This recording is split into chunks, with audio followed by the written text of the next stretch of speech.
Assalamualaikum warahmatullahi wabarakatuh. Alhamdulillah, wassalatu wassalamu ala rasulillah wa ala alihi wa sahbihi wa mawala. Adik-adikku, hari ini Kak Abu Lukman ingin mengajak lagi adik-adik untuk merenungi keindahan Islam. Karena Islam itu indah, dan yang ada di dalam Islam semuanya indah. Abu Lukman ingin mengajak adik-adik merenungi keindahan Islam supaya kita merasakan Islam itu indah dan kita merasakan kebahagiaan di dalam Islam. Nah, hari ini Abu Lukman ingin mengajak adik-adik untuk merenungi keindahan Islam dalam ibadah sholat. Oh, emang ibadah sholat indah Kak Abu Lukman? Indah adik-adik. Emang ibadah sholat membuat kita hidup tenang, bahagia? Iya. Emang ibadah sholat membuat kita beruntung? Tentu. Kenapa Kak Abu Lukman? Karena sholat adalah perintah Allah. Fasholli li rabbik. Allah perintahkan dalam surat Al-Kautsar. Maka sholatlah karena Allah. Maka kalau kita melaksanakan sholat, mendirikan sholat, kita sudah melaksanakan perintah Allah. Bahkan Allah juga berfirman dalam Al-Quran surah Al-Baqarah, wasta'inu bisabri wassalah. Carilah pertolongan Allah itu dengan sabar dan sholat. Artinya adik-adik, kalau kita sholat, Allah akan menjaga kita. Allah akan menolong kita. Bahkan disebutkan orang yang menjaga sholatnya oleh Nabi kita Muhammad SAW, faqad aflaha wa anjah. Orang yang sholatnya baik itu dia telah sukses, dia telah beruntung. Di dunia maupun di akhirat dia telah beruntung. Artinya sholat ini ibadah yang sangat indah. Makanya disebut tiang agama.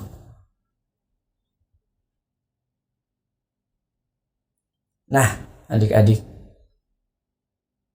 itulah keindahan Islam dalam sholat. Sehingga orang yang gak sholat, dia rugi. Allah ceritakan tentang orang-orang yang masuk ke dalam neraka Sakor, api yang menyala-nyala. Masalakakum fi Sakor. Mereka ditanya, apa yang menyebabkan kamu masuk ke dalam neraka Sakor? Apa jawaban mereka? Qalu lam nakum minal musallin. Ternyata salah satu sebab mereka masuk neraka adalah mereka tidak mendirikan sholat. Rugi. Dan sholatnya yang kurang, wa inna qasat, kalau sholatnya kurang itu faqad khaba wa khasir. Kata Nabi kita SAW, selain masuk neraka Sakor, orang yang gak mendirikan sholat, yang sholatnya kurang, dia rugi, dia celaka di dunia maupun di akhirat. Karena sholat adalah awwalu ma yuhasabu bihil abd yaumal qiyamah. Sholat itu adalah amal yang pertama kali akan diperiksa oleh Allah pada hari kiamat.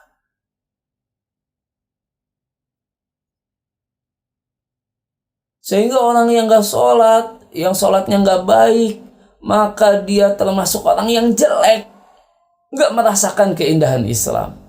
Allah ceritakan dalam Quran surah Maryam, fakhalafa min ba'dihim khalfun adha'us shalah.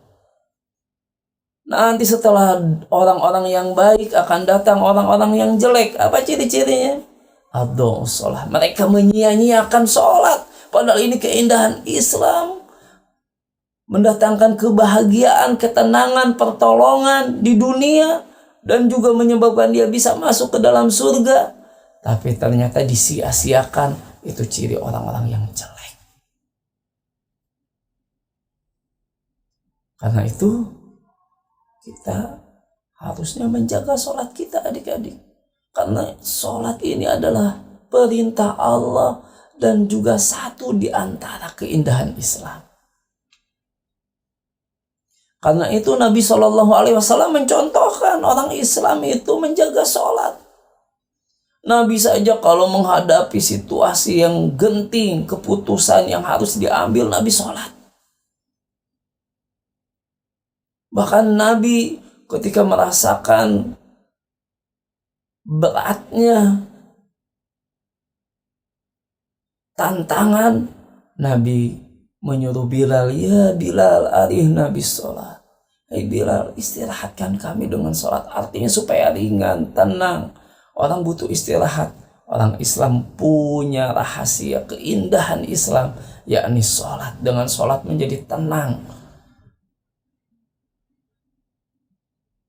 menjadi bahagia. Jadi orang Islam harus menjaga sholatnya. Nah, Abu Luqman mau bercerita tentang sahabat Nabi yang mulia. Sahabat Nabi yang bernama Khubayb bin Adi radhiyallahu anhu. Khubayb ini adik-adik adalah seorang sahabat Nabi, pahlawan perang Badar. Artinya orang pilihan.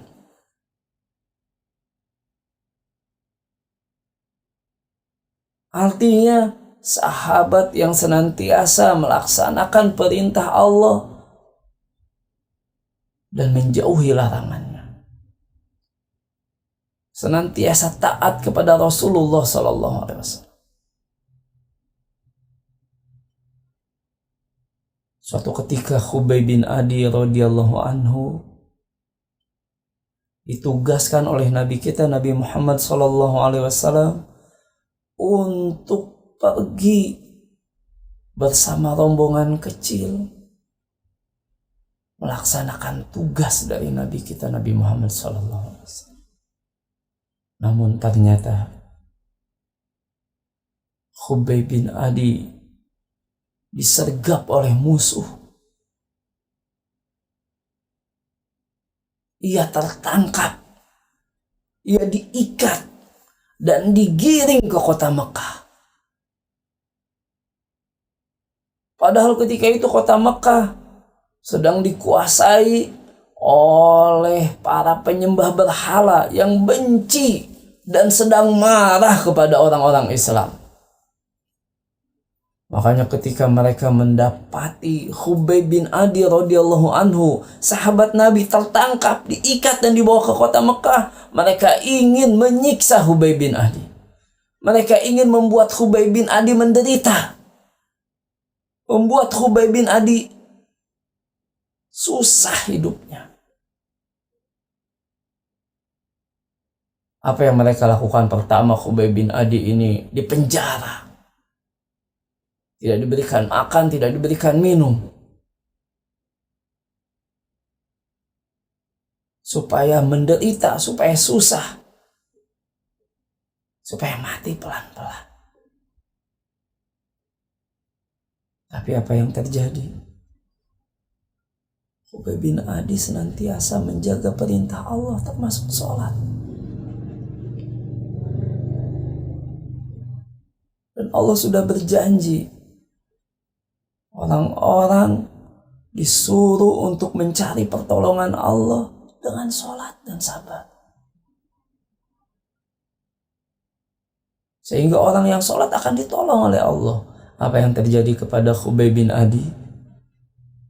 Ketika dia di penjara, tidak diberikan makan, tidak diberikan minum, ternyata Allah yang memberikan makan. Sampai-sampai yang menjaga Khubayb bin Adi bingung. Ini kita sudah jaga, kita sudah penjara, kok dia masih bisa makan?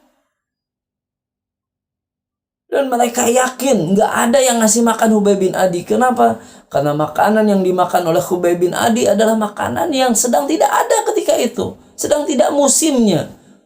Artinya di kota Mekah juga gak ada makanan ini. Berarti yang ngasih makanan bukan kita. Allah yang menolong Khubayb bin Adi.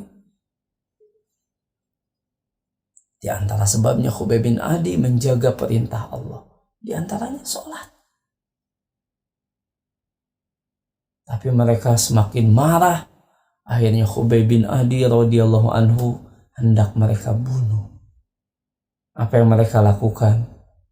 Khubayb bin Adi mereka bawa ke tempat di mana mereka hendak menyiksa dan membunuhnya. Khubayb bin Adi juga tahu ia hendak dibunuh, ia hendak disiksa. Namun ia tetap tenang. Ketika mereka menanya keinginan terakhir, apa yang ingin dilakukan oleh Khubayb bin Adi sebelum disiksa, sebelum dibunuh, apa yang diminta oleh Khubayb bin Adi radhiyallahu anhu? Ia minta izin untuk mendirikan sholat 2 rakaat. Ia tidak mau makanan enak, ia tidak mau baju bagus. Sebelum dibunuh juga ia tidak mau ketemu anak dan istrinya, keluarganya. Ia ingin sholat 2 rakaat. Maka Khubayb bin Adi radhiyallahu anhu akhirnya sholat 2 rakaat dengan tenang, dengan khusyuk. Dan ketika Khubayb bin Adi selesai sholat, Khubayb bin Adi berkata kepada mereka, kalau seandainya ia bisa menambah lagi rakaat sholatnya, ia akan tambah. Tapi ia takut dianggap orang yang gak mau mati. Karena Khubayb bin Adi orang Islam tahu semuanya akan mati. Kalau dianggap takut mati, ini akan membuat mereka senang. Khubayb bin Adi gak mau membuat mereka senang. Walaupun ia senang sholat 2 rakaat, dia ingin nambah lagi sholatnya. Tapi ia merasa dengan 2 rakaat tadi, ia sudah tenang. Dan ia takut orang menganggap ia takut mati. Insyaallah adik-adik, sholat 2 rakaat yang diminta oleh Khubayb bin Adi radhiyallahu anhu. Akhirnya Khubayb bin Adi pun sholat 2 rakaat. Lalu ketika itu ia mendapatkan ketenangan, kebahagiaan. Ketika Khubayb bin Adi dibunuh, ia tetap merasa tenang karena ia telah mendapatkan pertolongan Allah dengan sholat 2 rakaat. Adik-adikku, lihatlah Khubayb bin Adi. Sebelum dihukum mati, yang dia ingat sholat.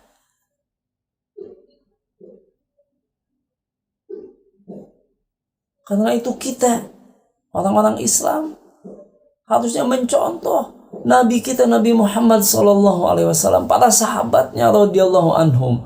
Mereka orang yang bersemangat dalam menjaga sholat mereka. Mereka senantiasa mengingat Allah dengan sholat, khusyuk, sehingga mereka mendapatkan ketenangan hidup di dunia dan kebahagiaan di akhirat. Kita, kalau ingin seperti mereka, para pendahulu kita, orang-orang soleh terdahulu, kita juga seharusnya menjaga sholat kita. Kita dirikan sholat dengan khusyuk karena Allah. Dan kalau kita menjaga sholat kita, berarti kita sudah menjaga di antara keindahan Islam. Sehingga kita akan indah hidup kita di dunia maupun di akhirat. Adik-adikku, semoga apa yang Kak Abu Lukman sampaikan di hari ini membuat kita bersemangat untuk mencari keindahan Islam dengan melaksanakan perintah Allah. Dan di antara perintah Allah yang paling ditekankan adalah sholat.